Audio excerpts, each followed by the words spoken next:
Hello, this is Jonathan Zapp of zapporacle.com, and welcome to the podcast recording of Vision at Chichen Itza, read by the author. And this was written in 2004, based on a trip that occurred in 2004. And it was rewritten in 2009, edited by Austin Iredale. Disclaimer. Notice that the title of this piece is Vision at Chichen Itza, not Vision about Chichen Itza. I make no claim here, as in absolutely no claim, that what I experienced at Chichen Itza is a revelation of anything about the ancient or modern Mayan people or culture. What follows are a few highlights of my recent trip to Mexico, including a visionary experience at Chichen Itza. Tulum, Mexico, September 25th, 2004. Yesterday was a blur of travel. All the papers that needed stamping, the waiting in lines, the identity and security checks, the bureaucracy, the seat-belted claustrophobia of confinement to an airborne plastic tube where I breathed recycled air and ate pretzels out of bags of gold mylar, the hurrying through a layover at George Bush Airport in Houston, more pretzels, papers, identity and security checks, another airborne tube, waiting in line to exchange money, filling out papers at the car rental place. Then suddenly, all that paperwork, bureaucracy, and canned air had somehow resulted in our being in the tropics. We were stepping out of the airport in Cancun, catching the tail end of a magnificent tropical sunset. The humidity in the air was rainforest musk, and birds were singing songs of exaggerated parrot colors in the trees, singing more than I expect birds to sing at sunset. We loaded our belongings and ourselves into a traditional Mayan conveyance, a caravan, actually a Daimler Chrysler Voyager, silver, slope-nosed, futuristic retro Art Deco, a German-American attempt to give a minivan the Weimar Republic Art Deco feeling of, say, the first-class smoking lounge of the Hindenburg. With the Hindenburg concluding us in air conditioning and gray velour upholstery, we blasted down a rain-swept highway as heat lightning, then lightning, lit the sky with flashes of color. It was tropical lightning, which had more color than regular lightning. Everything seemed to have more color than expected, even at night, an extra color effect that seemed feral, possibly illegal in some way. Even fluorescent-lit stores were painted in the pastel colors of sidewalk chalk. At Tulum, we stopped and found a hotel which seemed, this rainy evening, to be far more popular with insects and geckos than people. Many more geckos and gringos, I noticed, and the geckos seemed to have a snobbish dislike of anything horizontal. They had no patience for us slower, less sticky-footed mortals and pale-skinned hominids, and seemed always to be scurrying across the pasteled stucco walls. Every detail of the hotel insisted on its third-world otherness. Room keys pulled from a chaotic jumble on a dusty shelf. Thousands of details in hilarious contrast to the corporate franchise hotel code of sterile cleanliness and extreme regularity. This was more like my westernized concept of hotel reimagined under the influence of tequila and peyote in a parallel universe where geckos ruled the hotel world, not cleaning solvents and deodorizers. After securing our rooms, we walked down the main drag of Tulum. The storefronts evoked the bodegas of my native Bronx, and if I squinted hard enough, I could almost dupe myself into believing I was back on the streets of my childhood. But those were transplanted New York Hispanic places, and these were tropical Hispanic shops, razor wire and metal shutters replaced by pastel colors, and life spilling out onto the street, life that seemed unencumbered by rules and anxieties. Every cell in my body felt a massive, massive drop in neurotic tension, a tension that's hard to notice in the States, just as it's hard for a fish to notice water, but the absence of it was almost hallucinatory, a level of naturalness and relaxed participation in life that was refreshingly new and invigorating. And yet the profusion of unrepressed life felt almost illegal, a flaunting of aliveness that seemed like a dangerous provocation of right-wing Christian fundamentalist Republican police forces of some sort, which might come racing across the border to bring it under adult supervision. But at the moment, that didn't seem to be happening. There seemed to be a surprising amount of unsupervised Mexicans in Mexico, as well as a surprising and delightful lack of U.S. government officials. Were they for us or against us? Kind of hard to tell. I could have relaxed into this uncertainty more, except that I felt that this abundance of unsupervised life must be tempting some sort of preemptive response from the Bush administration. But for some reason, no preemption or supervision seemed to be crashing the party. Maybe the U.S. was so tied up with Afghanistan and Iraq that it had no resources left over to deal with all the shocking profusion of uncontrolled Mexicans in Mexico. An equatorial sun lighted the next morning, and the reality of Mexico seemed more substantial.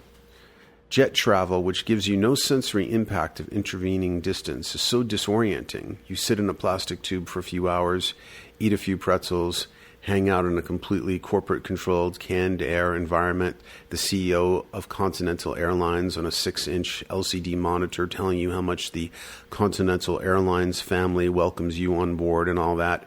And suddenly you are in a massively, massively different place. Different air, language, money, smell, taste, sunlight, humidity. And it takes a while for your reality testing to catch up, to realize that the Mexicans were no longer the illegal aliens. Now we were the aliens. Aliens washing up on the shore of planet Mexico. Toast and coffee grounded me to the mundanity of a nutritionally bankrupt breakfast, as John related an interesting dream where he was haunted by a mute little Mexican girl who appeared to have Down syndrome. And by the way, if you look at the online document version, you'll see photographs of various parts of the trip, including the breakfast. So he had a dream where he was haunted by a mute little Mexican girl who appeared to have Down syndrome.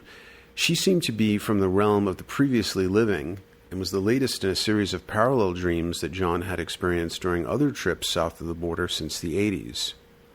As we explored the dream, the breakfast table became increasingly littered with toast crumbs, coffee cups, and Mexican coins, all lit by an orange-yellow tropical sun. The table seemed like a Mexican collage, and I took a picture of it. After breakfast, we bought limes, snack foods, and many gallons of Electro Pura brand bottled water. Then we boarded the Hindenburg and drove a short distance to the ruins of Tulum. This might be a good time to tell you about my 3 traveling companions. John Jenkins and Sean Moffat I had both known for almost 10 years, had met both of them in 1996, a few months after moving to Boulder. I met John through the late Terence McKenna, who was in Boulder for a few days in May of 1996. And you can see a document John and I wrote together, A Mutant Convergence, how John Major Jenkins, Jonathan Zapp, and Terence McKenna met during a weekend of high strangeness in 1996. Terence's theories have parallels to my work and different parallels to John's research into the ancient Maya. Both Sean and I worked for Greenpeace and later the Prairie Wind Animal Refuge and Colorado Wilderness Experience, and some other nonprofits. And there's some pictures of them there. Jim Reed I had never met before. He looked like a cousin of Antonio Banderas, had been John's traveling companion in earlier Mayan adventures, and had prepared an incredibly detailed and efficient itinerary for us. After the first day or so, I began to realize that everyone except me was an intensely qualified guide, and that I was quite possibly the most well-guided person to ever travel to Mayan ruins. John had published 10 books related to the Maya and had revolutionary insights into their cosmology. Jim was the president of the Institute of Mayan Studies in Miami, fluent in Spanish, had spent 10 years south of the border, and had the social skills, charm, and connections to talk his way into and out of almost any situation.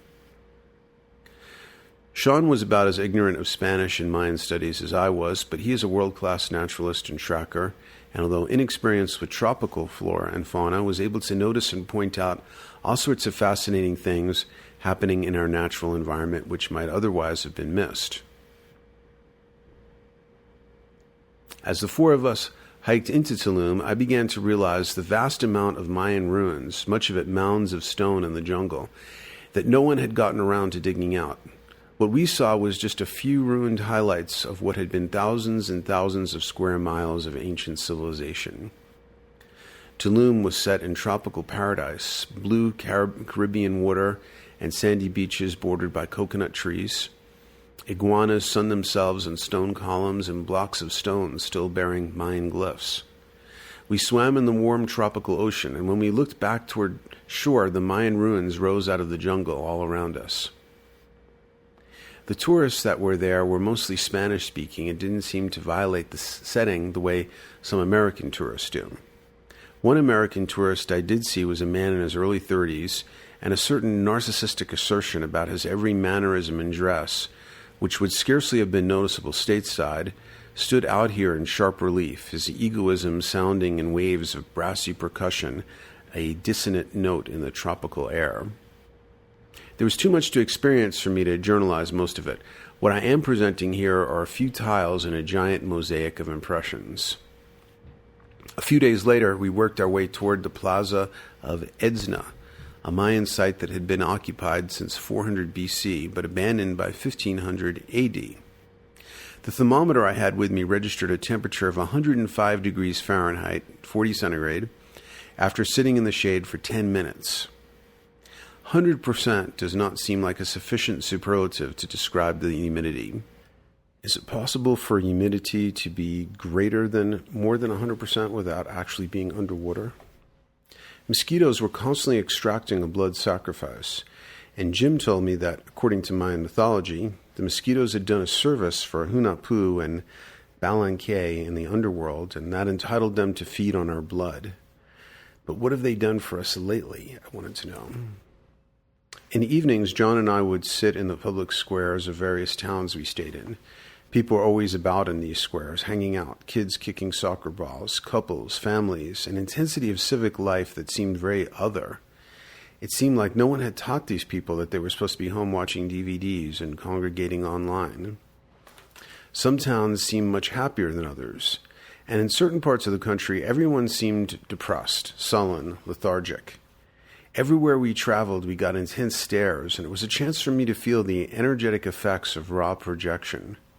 In Boulder, I might get the occasional projection of someone picking up something faintly weird about me, an obsessed-looking character with an extremely weathered and mutated camera bag. But here I was apparently seen not as a mutant, but as an icon of wealth and privilege, and many eyes flashed with volatile mixtures of curiosity, resentment, envy, longing, and anger. No one I encountered seemed to carry the genius of the ancient Maya. I wanted to see a Mayan shaman with a 1,000-year stare, contemplating galactic alignment, but everyone I met seemed more caught up in the life of 2004 Mexico than in 26,000-year cosmic cycles. 2 or 3 days into the trip, walking through a tropical forest somewhere, we met an attractive and interesting 25-year-old Belgian woman named Greet, who worked as a teacher in London, and she traveled with us for several days. I remember her being with us when we descended into an amazing cenote. Cenotes are deep water-filled sinkholes formed by water percolating through soft limestone above.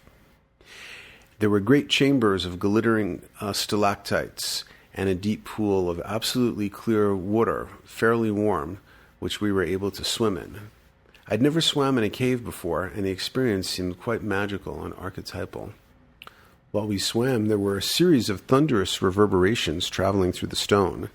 As it turned out, it was actual thunder, and suddenly the foliage-framed aperture at the top of the great chamber in the cenote, which was also our exit, flooded with an explosion of rainwater.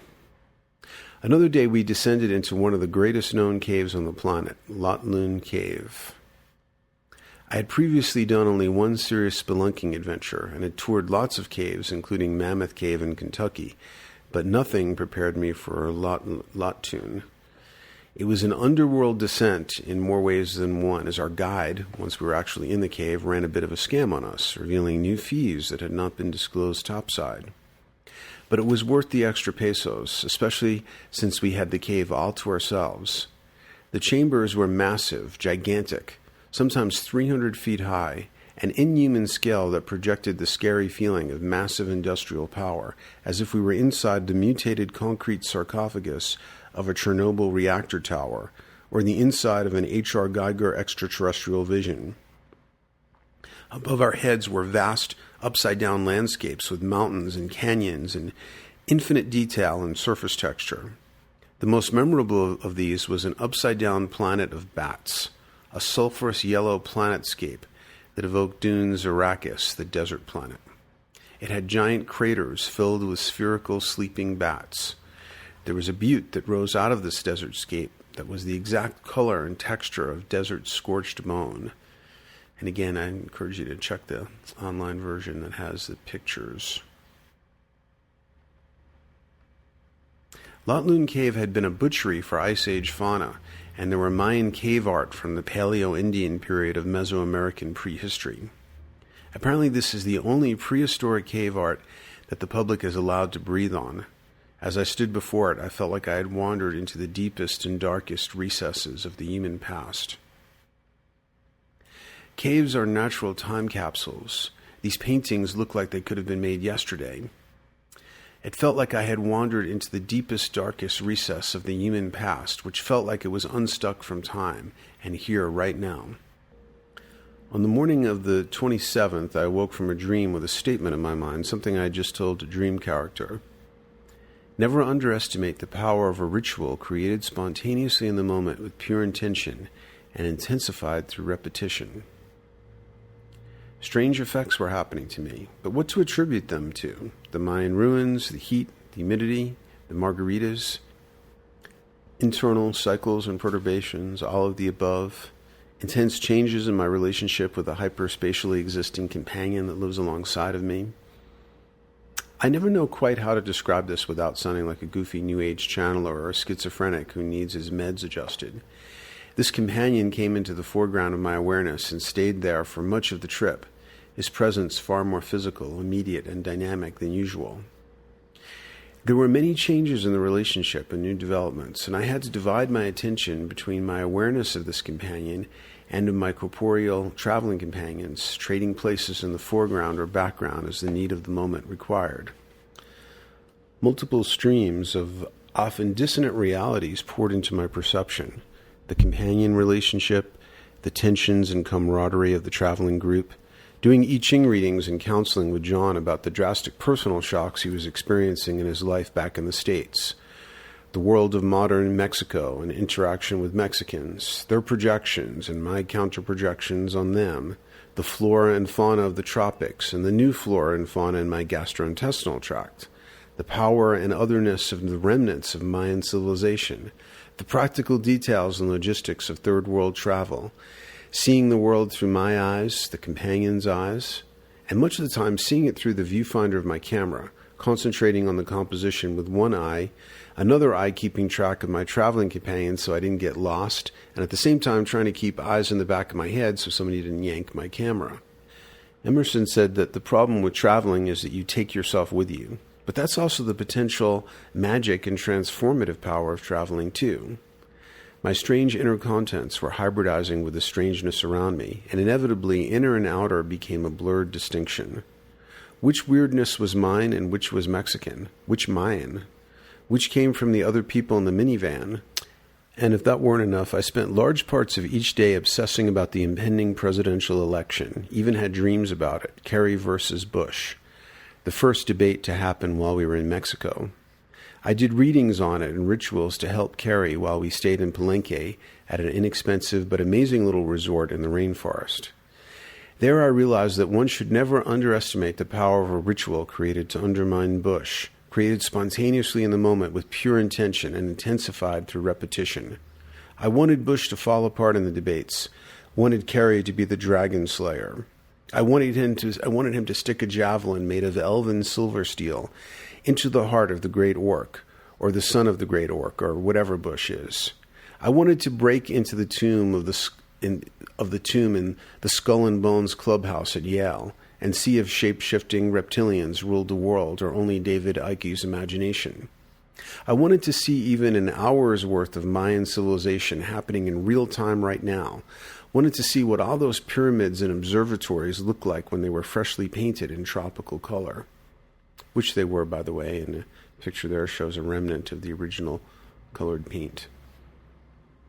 What did those Mayan cosmologists really have in mind when they ended their long count on December 21st, 2012? Do we have to wait till 2012 to be rid of the Bush crime family? Will Jeb take over for a W in 2008 to make sure that by 2012 we will all be begging for the world to end? Is our whole civilization a giant costume malfunction waiting for an asteroidal Justin Timberlake to expose us as the most toxic, silicone-inflated, and unattractive of ruined civilizations? Are we just asteroid baiting Gaia to shock and awe us with an overdue preemptive strike? These are only a sampling of the sort of apocalyptic rhetorical questions that haunted my margarita-addled imagination. So much was happening inside of me that by the morning we got to Chichen Itza, I was already jaded by ancient ruins. Ancient ruins were getting old, you might say. They were history, but the air conditioning of the Hindenburg was what was happening now, and it was becoming numinous, was beginning to glow, beginning to loom larger and larger in my mind like a great ring of power. Mayan cosmology seemed a bit of an abstraction. What had it done for us lately? How could the completion of a great cycle of time in 8 years, compared with the revitalizing power of air conditioning, that when cranked all the way up felt like the breath of a goddess awakening me from the lethargic nightmare of extreme and abusive heat and humidity? Nietzsche said that if there are gods, how could I stand it to be no god? I say that if air conditioning is a goddess, how could I stand it not to be embraced by such a goddess? Driving toward Chichen Itza, I was embraced by the goddess air conditioning, who held me in her swirling arms, washed clean the sweat of my misery, and lifted me from mundanity like the smoky, ephemeral dream of an opium smoker. I had no reason to expect more of Chichen Itza than any other site, and as we approached it, I saw that more than any other site, it was preceded by the most cheesy and touristy of sun-faded, sidewalk chalk-painted souvenir shops, streamers of plastic flags, and Mayan deities rendered in every shape and color that the genius of plastic makes possible. Then, rudely disgorged from the loving embrace of the goddess air conditioning into the blooming, buzzing nightmare of extreme humidity, we approached Chichen Itza through a gauntlet of snack bars, milling tourists, and turnstiles.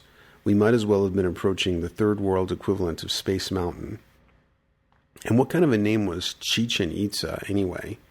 Sounded like Spanish for chickens infected with chronic eczema. In my mind, it conjured images of itchy chickens running demented circles in the hot dust, chickens that had never known air conditioning, chickens that were only too glad to be sacrificed.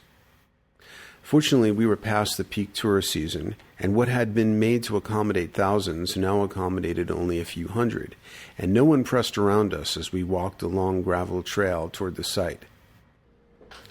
What did try to press toward me was a negative thought form, an anxiety-tinged tape loop about an unresolved matter back in Boulder that had a strongly negative emotional charge. In recent years, I've become much more resistant to such tape loops, and have greatly benefited from a set of techniques for dealing with them. See Dealing with Afflictive Thoughts and Feelings in A Guide to the Perplexed Interdimensional Traveler. Thought forms sometimes seem to have a life and infectious intention of their own, and sometimes may be the attack of mind parasites. See mind parasites, energy parasites, and vampires, those 1,000-pale scorpions that sting us with fear and poisonous anxiety in our most vulnerable moments. And so, hiking toward the site, I felt one of those hot, sticky, parasitic thought forms trying to press into my space like a drunken pervert with an erection trying to rub against me in a crowded subway. But before I could resist it using my usual techniques, something happened. Some energy or will seemed to give my ordinary resistance a gigantic power, and I first experienced this power as a hypnagogically intense visualization of the mind parasites. Ordinarily, they were vague, flickering, hiding in the shadows of my mind. Now they were visualized in startlingly sharp relief, the way a bolt of lightning on a moonless night can for a moment reveal in infinite detail a hidden landscape. What I saw was a vast army of clowns with empty eye sockets coming toward me. They all did a jerky, mechanical dance, and they had big, floppy, powdery, white, organic ears, like elephant ears. And the white, powdery ears seemed like layers of talcum powder covering cancerous tissue, metastasizing with malignant lesions beneath the white powder. No, I don't think this is what mind parasites really look like. They are shapeshifters. Their form is legion. Like the devil that hath the power to assume a pleasing shape, they have the power to assume unpleasing shapes, and the mind's eye also has the ability to visualize them in unpleasing shapes as it scans them immunologically with psychic radar. This visualization revealed them as hungry ghosts, what the Buddhists call pretas, the disincarnate remnants of departed human beings that seek to feed off of living human vitality.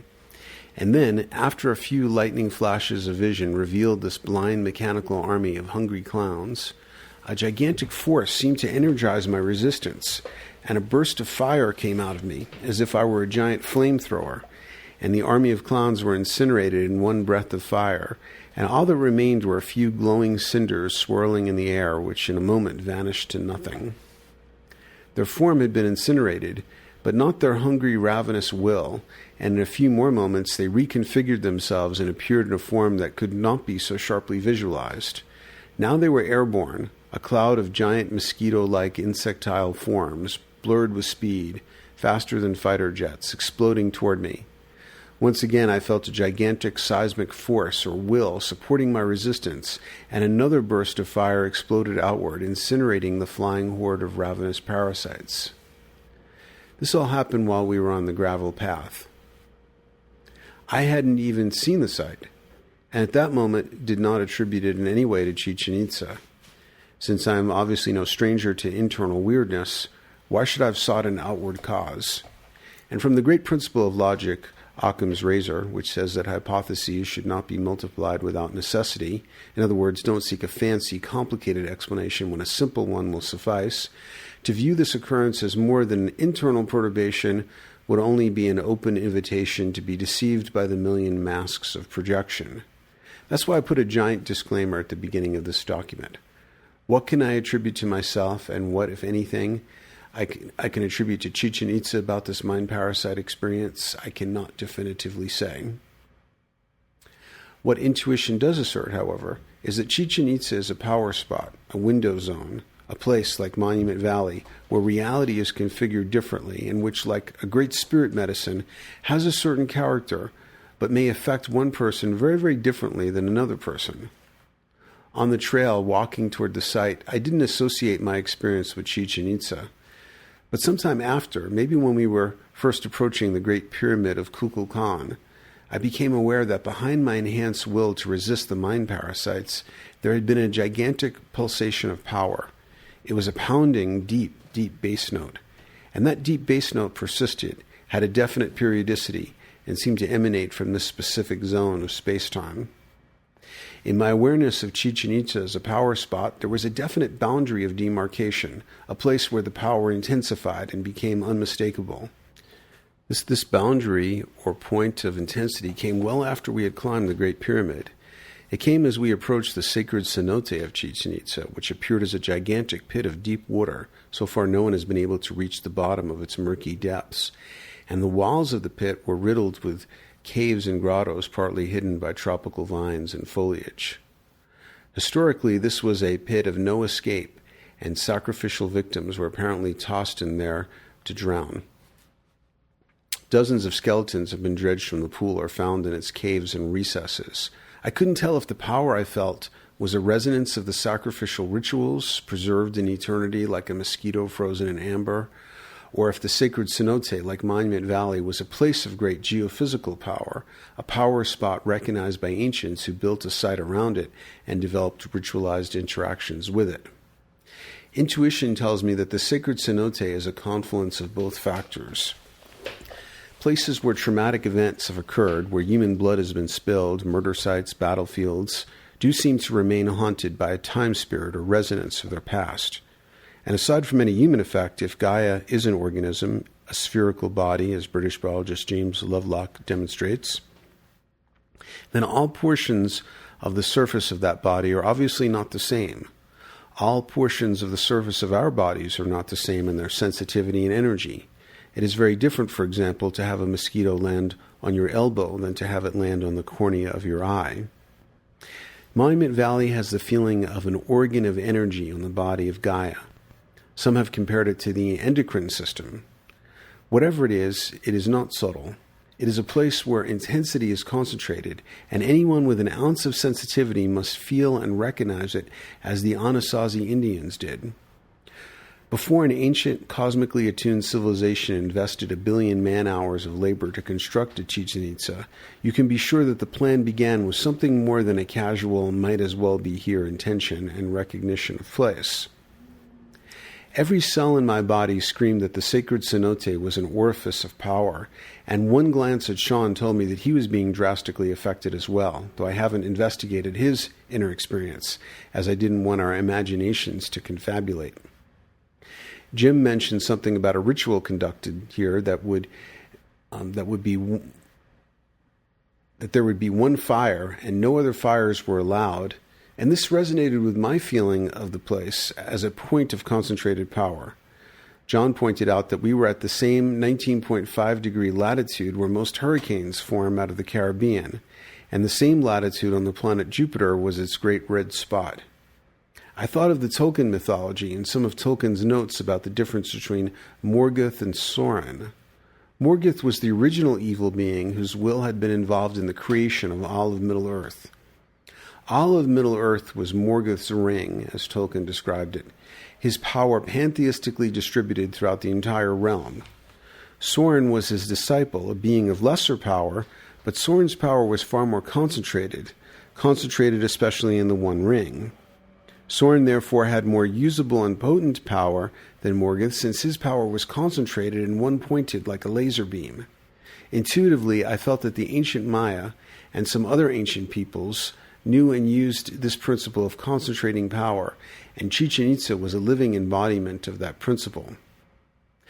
Standing before the sacred cenote, I had some intuitions about blood sacrifice that I discussed with John, but please do not hold him responsible or assume that he approves of these ungrounded speculations. Do read his books for grounded, carefully researched material on the Maya.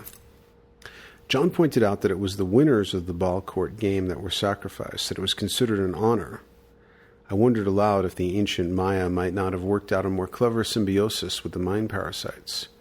Perhaps the Maya gave the parasites a more conscious and intentional feast, and this contained their infection, kept it from being as pervasively distributed as it seems to be in our culture.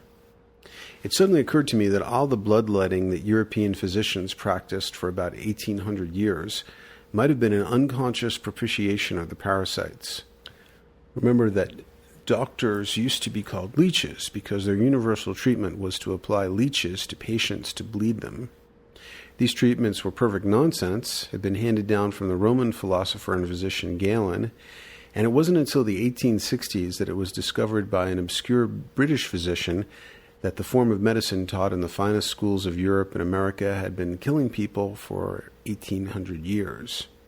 Many of the greatest names in history were bled to death by their doctors, including a guy by the name of George Washington, whose doctor, treating him for a winter cold, relieved him of 6 pints of blood. George Washington's last words were to his physician, "Pray, take no more trouble about me, just let me go." Who was all this unconscious blood sacrifice for? It certainly wasn't for the patients. Be wary of Westerners who think of the ancient Maya as barbaric for their relatively few sacrifices, when we are from a culture that burned at least hundreds of thousands, some claim millions, of women as witches during the Middle Ages and 6 million Jews in living memory. Perhaps the Maya were far more humane and efficient in their bloodletting. Consider the refrain of the Eurythmics song. Some people want to abuse you, some people want to be abused. Well, some people want to devour you, and other people want to be devoured. You've probably heard about the high-profile trial this year in Germany of a modern cannibal. An educated, middle-aged German man wanted to be a cannibal, and he advertised on the internet for a willing victim, someone who wanted to be devoured, and he found a volunteer. The trial was to decide if he should be convicted of manslaughter for an entirely consensual act. There is a lot about the active and passive phases of human bloodlust that we know nothing about. Somewhat dazed, I followed the group away from the sacred cenote, and in a few hundred yards found one of the most surreal sights I have ever seen. No, I couldn't possibly be seeing this. This cannot be real, I thought. But there it was. There before me was a snack bar. This was like finding a snack bar just outside the gates of hell. This couldn't be happening. People drinking Gatorade and eating pretzels beside a giant orifice of deadly power. John was keeping track of the time and the position of the sun, and he led us back to the Great Pyramid of Kukulkan to see something. In my whole body, I felt that deep bass note, a pounding drum-like reverberation of power, a feeling of gigantism, power that in my psyche manifested as a will to fight the mind parasites. And this feeling of massive power was not a chimera flickering through my mind. It was a feeling in the gut, a feeling in the second chakra, the survival chakra. And as we walked past massive blocks of stone covered in glyphs, I perceived that this site was a massive engine of power and information, that this was a place made of language. It was an illuminated alchemical manuscript like the Zohar, the classic Kabbalistic text, but this manuscript was wrought in 1 billion tons of stone, a manuscript made from the bones of the earth. Words or spells of fell power seemed to rise up and hang in the air, outweighing the dense humidity. I felt my circuits overloading with a massive download of information and potent energies. Phrases formed in my mind like the strange persistence of a language of power. Magical thought forms, words of power seem to be encoded here hyperspatially in the realm of pure form, the morphogenetic fields persisting in this zone across eternity. But they had also been concretized, massively anchored in stone that was also persisting through the centuries, surviving the rot and organic riot of encroaching jungle. The pyramid of Kukulkan loomed massively into view, and then I saw it, the reason we had timed our journey to happen in late September. At the base of the pyramid was the gigantic stone head of a serpent, and a gigantic tail composed of triangles of reflected sunlight and shadow formed all the way to the top of the massive structure. I beheld a living illuminated rune or glyph of power, a thought form anchored massively in stone, a marker of cosmic cycles created by the ancients and still functioning, standing gigantically before me and marking the autumnal equinox of 2004 AD. Thank you. This concludes the podcast recording of Vision at Chichen Itza. This was Jonathan Zapp of zapporacle.com.